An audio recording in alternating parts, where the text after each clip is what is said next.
Hello friends, मैं Reena welcome करती हूँ आपका स्पेशल भूसन्स गार्डन में।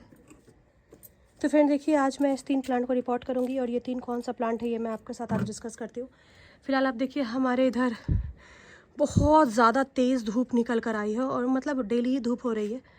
बट उससे क्या हो रहा है ना कि प्लांट में तो अच्छी ग्रोथ शुरू हो गई है। वैसे हमारे यहाँ ग्रोथ रुकी ही नहीं थी, लेकिन हर एक प्लांट में आपको अभी रिपोर्टिंग की ज़रूरत हो गई है, क्योंकि सारे 1-2 साल हो गए रिपोर्ट किए हुए सबको। तो अब धीरे धीरे सबकी रिपोर्टिंग कर रही हूँ और जैसे जैसे मुझे मिल पा रहा है टाइम, मैं वैसे वैसे रिपोर्टिंग कर रही हूँ। और एक ही दिन में सारा नहीं कर रही हूँ, एक एक दो करके रिपोर्टिंग कर रही हूँ। हो पाया तो ठीक है, वरना किसी माली को बुला कर लूँगी।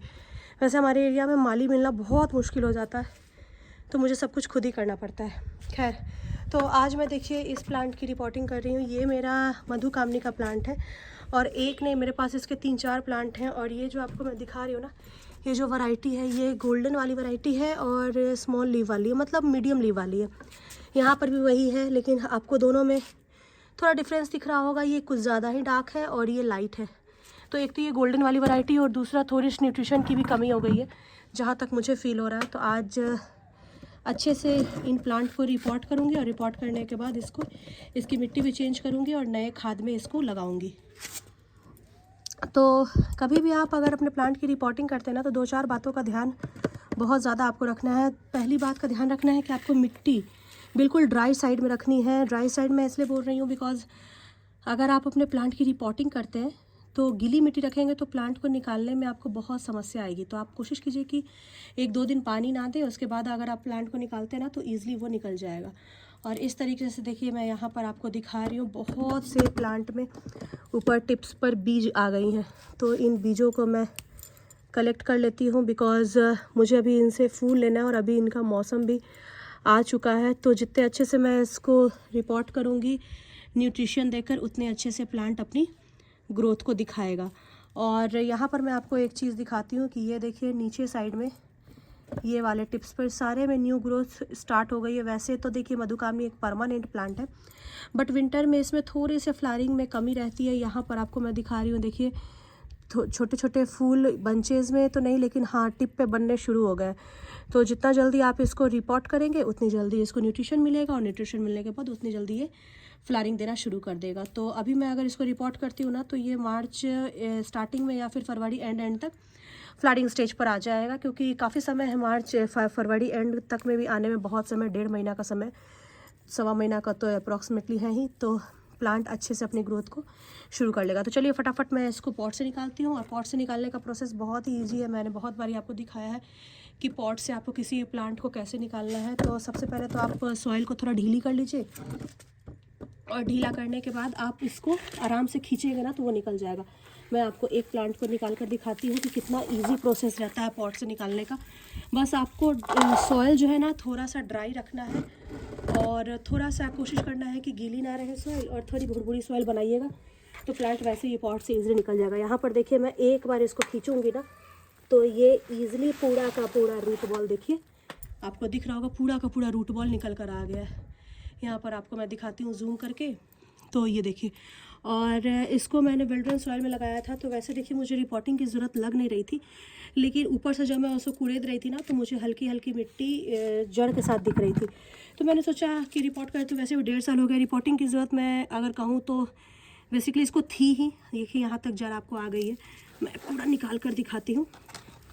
ये देखिए, तो रिपोर्टिंग अगर आप कर देंगे ना तो इसको न्यू सॉइल मिलेगी और न्यू सॉइल मिलने के बाद प्लांट बहुत अच्छे से अपनी ग्रोथ को बढ़ाएगा। तो चलिए हल्की हल्की सॉइल हटा देती हूँ साइड से।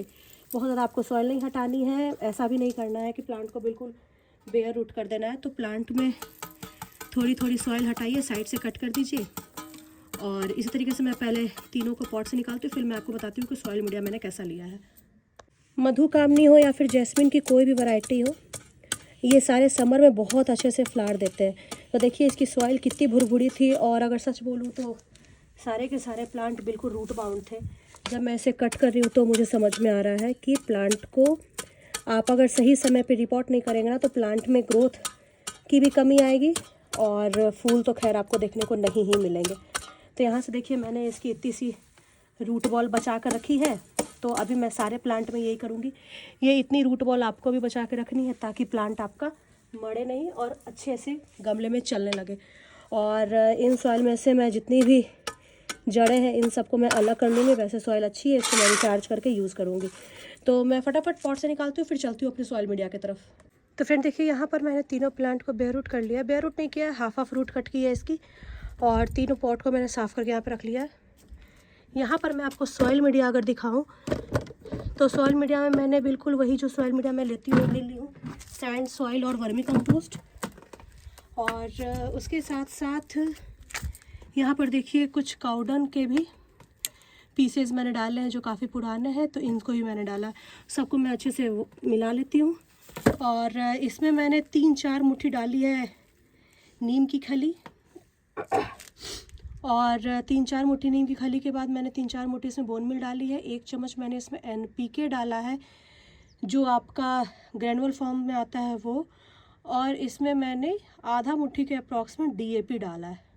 बस इतना ही मैंने फर्टिलाइज़र डाला है। और इसी को डालने के बाद मैं इसको अच्छे से मिलाकर तीनों को पॉट करती हूँ। और आपको दिखाती हूँ कि पॉट जब आप करते हैं ना तो आप होल ज़रूर कर ले पॉट में, ताकि ड्रेनेज सिस्टम बहुत अच्छा रहे।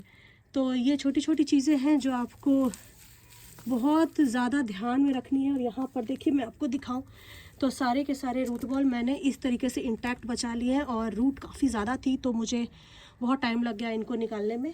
और नीचे की जितनी भी ग्रोथ है ना, इसको मैं हाथ से ही तोड़ दूंगी या फिर मैं कटर से कट कर दूंगी, क्योंकि मुझे नीचे ग्रोथ नहीं चाहिए। और मुझे एक ऊपर में टोपियारी के शेप का चाहिए, क्योंकि मेरे पास 3-4 प्लांट है। तो अगर पहली बात मैं आपको बता दूं कि अगर कोई भी लोग इंदौर के हैं और उनको अगर चाहिए होगा तो वो मेरे से आकर बाय कर सकते हैं। और इन सबको मैं एक एज अ टोपियारी ही ट्रीट कर रही हूँ। यहाँ पर देखिए कुछ ब्रांचेस को मैंने यहाँ पर टाई किया है और ये कितनी अच्छी एक गोल सी कैनपी बन गई है। तो इस टाइप में मैं प्लांट को तैयार कर रही हूँ। काफ़ी खूबसूरत लगता है एक टोपियारी के शेप में, और जब इसमें फूल आते हैं तो ये उससे भी ज़्यादा खूबसूरत लगता है। तो इनको मैं अभी अच्छे से रिपॉट कर दूँगी। ये थोड़ा छोटा प्लांट है तो इसको मैं 10 इंच पॉट में लगाऊंगी, और बाकी एज इट इज़ जैसे 12 इंच पॉट में लगे हुए थे वैसे ही मैं इसको 12 इंच पॉट में रहने दूँगी। तो बहुत ज़्यादा बड़े गमले की रिक्वायरमेंट नहीं है, लेकिन आपको सॉइल मीडिया का काफ़ी अच्छे से ध्यान रखना है। सॉइल मीडिया आप अच्छी बनाएंगे तो प्लांट आपका बहुत अच्छे से और हेल्दी ग्रोथ करता जाएगा। यहाँ पर देखिए एक बीज मैंने अभी इसकी तोड़ी है, तो ये थोड़ा लाल रंग का हो जाता है ना, तो आप इसको अगर लगाते हैं ना तो इससे भी प्लांट तैयार हो जाएंगे। मैंने बहुत सारे एक्सपेरिमेंट किए हैं इसके साथ भी, तो मुझे अच्छा रिजल्ट देखने को मिला है। लेकिन ये कटिंग से बहुत ईजिली ग्रो कर जाता है, इसलिए उतना करने की ज़रूरत नहीं होती है। तो चलिए फटाफट मैं इसको थोड़ा सा रिपोर्ट करती हूँ। और रिपोर्टिंग के लिए मैं गमले का जो चुनाव की हूँ वो 10 और 12 इंच का तो की ही हूँ। साथ ही साथ ड्रेनेज होल काफ़ी ज़्यादा बड़े बड़े मैं इसमें ले रही हूँ, और इसमें ड्रेनेज होल पे मैं सूखे पत्ते लगा दूँगी ताकि ये नीचे से सॉइल निकले भी ना और प्लांट भी अच्छे से इंटैक्ट हो जाए। तो जब लग जाता है उसके बाद मैं दिखाती हूँ कि ये कैसा लग रहा है। तो चलिए फटाफट इस काम को पूरा कर लेती हूँ। तो फ्रेंड देखिए तीनों को मैंने रिपोर्ट कर दिया, और अब मैं इसमें थोड़ा सा एप्सम सॉल्ट मिलाई हूँ। तीनों पॉट में मैं 1-1 चम्मच एप्सम सॉल्ट डाल दी हूँ ताकि रिपोर्टिंग शॉक से प्लांट बचा रहे। और उसके बाद अब मैं इसमें पानी दे रही हूँ। तो पानी आपको फर्स्ट टाइम पूरे भर कर देना है ताकि प्लांट कहीं से भी सूखा ना हो, लेकिन इतना भी पानी नहीं दीजिएगा कि प्लांट में से पानी आपको नीचे से गिरने लगे। बहुत से गार्डनर फ्रेंड को मैंने देखा है कि पानी इतना दीजिए कि नीचे से निकलने लगे, बट आपको ऐसा नहीं करना है। अगर आप नीचे से निकालने वाला पानी देंगे तो फिर प्लांट की सारी न्यूट्रिशन जो भी मैंने अभी गमले में मिलाई है वो सारी निकल जाएगी। इसलिए पानी आपको बहुत अच्छे से और धीरे धीरे देना है, बहुत ज़्यादा आपको एक ही साथ फ्लो में नहीं देना है कि सारे न्यूट्रिशन गमले से निकल जाए। तो बस इस प्रोसेस से आप भी अपने अपने प्लांट को रिपोर्ट कीजिए। अभी काफ़ी अच्छा समय है, और जिनके यहाँ काफ़ी ठंड पड़ रही है वो अभी रुक जाएं और कुछ समय बाद ही प्लांट को रिपोर्ट करें तो ज़्यादा बेटर रहेगा। फरवरी की स्टार्टिंग में हमारे इधर तो वेदर काफ़ी अच्छा है, इस कारण मैंने रिपोर्ट कर दिया। और मुझे पता है कि मुझे कभी भी दिक्कत नहीं आती है इस मौसम में अगर मैं रिपोर्ट करती हूँ। पिछले बार मैंने काफ़ी सारे प्लांट को रिपोर्ट किया, भी हो गए 1 वीक, और वो सारे स्टेबल हो गए हैं और काफ़ी अच्छे से ग्रो भी कर रहे हैं। तो चलिए फ्रेंड मिलती हूँ फिर आपके साथ नेक्स्ट वीडियो के साथ। तब तक के लिए bye, happy gardening, take care.